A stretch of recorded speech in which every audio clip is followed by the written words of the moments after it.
You know, I really appreciate the taste of a Red Bull because I've been gone and out.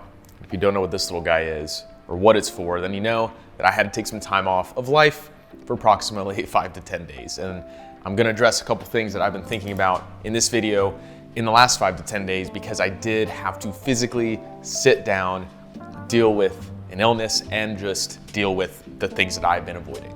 I'm not sure what I'm gonna title this video, but I'm gonna tell you straight up that I'm stopping filmmaking as a career for somebody else forever. And this is so puzzling for a lot of people that think that you have a talent and your talent precedes you into this career and you are looked at as somebody that has at least a value to bring to a company. Why wouldn't you want to pursue a job where you get to run around with cameras and go travel and go have fun? And it's nothing really to do with that aspect of it because I could never be more grateful about the ability and the things that I've taught myself and the work that I've put in, but the satisfaction level at the end of the day doesn't compare to the things that I want to be doing. I go through these cycles of creative motivation, and I think everybody has. I just heard an interview with Malone, and he actually had the same thing where he's taken essentially 2 years off of music and he's coming out with a new album. I think it's this week actually. And everybody goes through these cycles, these ebbs and flows, ups and downs of creative work where you're really on the forefront of happiness, in the forefront of propelling a creative vision to an end goal.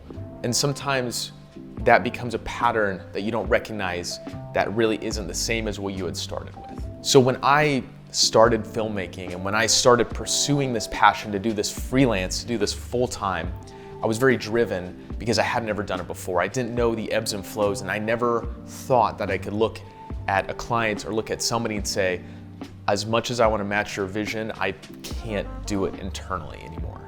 And that's kind of what started to happen. And throughout my freelancing time, I built a portfolio and client base and like a proof of concept that I can actually create. And I landed a few jobs where I was filmmaking full-time for a place, and I thought this is what I was going to be doing for the rest of my life. Filmmaking every day and being a technical, perfect specimen at it is something that I can confidently say I will never be the best at. I can confidently say that I will never strive to be the best at because I cannot do it for somebody else. And I started to have this cycle where I was feeling unsatisfied with what I was making because I didn't have the vision and the passion of some of the people that were in charge of this organization that I was at, even though I was a part of it and I got to plan and film and have fun. I didn't have that vision. I didn't have that internal drive to push forward and get creative. I started to lose that creativity. I started to lose why I was doing what I was doing, what mission I had behind it, and every day slowly I questioned why. And it goes back that I was successful in this position. I was doing good. I was expanding their portfolio to things that they'd never done or tried with a mix of media and marketing, but I couldn't get myself to keep doing this anymore. I just had to step away. And stepping away is scary. It's scary to go try something new. I'm still working in a marketing position right now, and I've actually never been happier. But taking that step away from what you felt so comfortable doing, what you've been confident for so long doing, then feeling hopeless and not confident is one of the hardest things to do.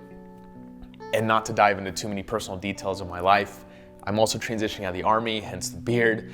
I have also been going through a breakup at the same time.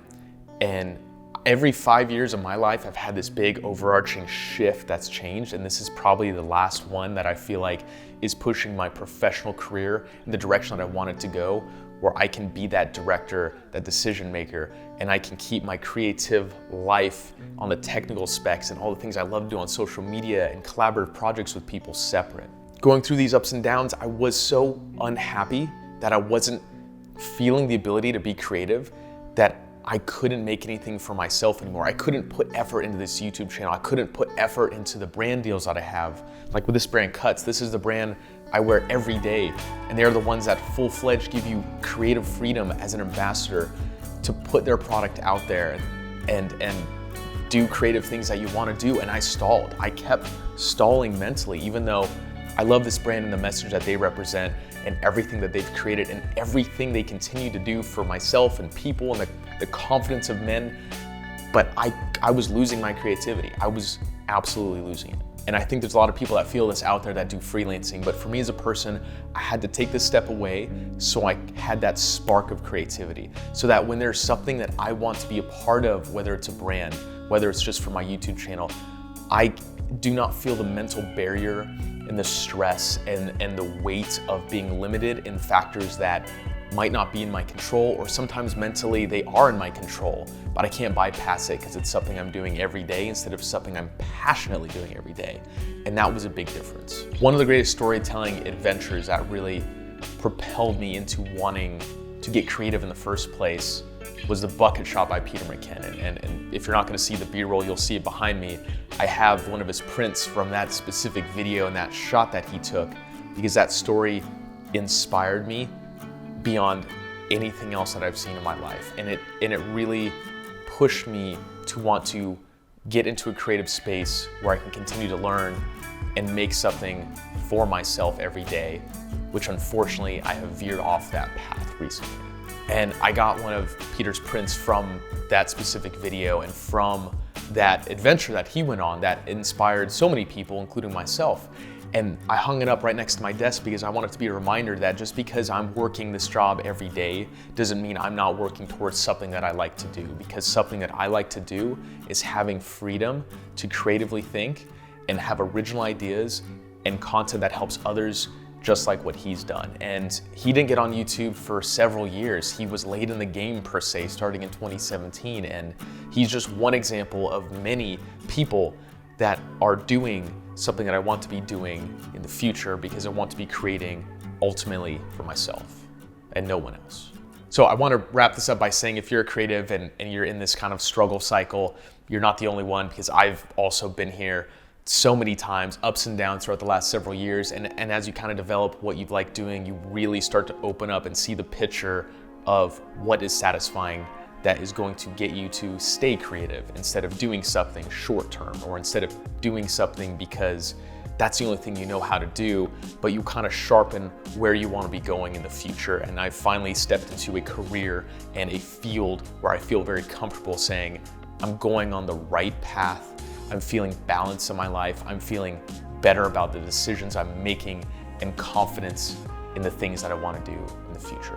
And a big thank you for those that have subscribed to the channel, because I have been gone and absent, but I plan to make a more holistic approach into this creative process and really diving into better storytelling ability and less about tech reviews and things that are materialized, but more so the creative mindset and keeping this positive track for others to hopefully learn from, just like I have learned from people that inspire me.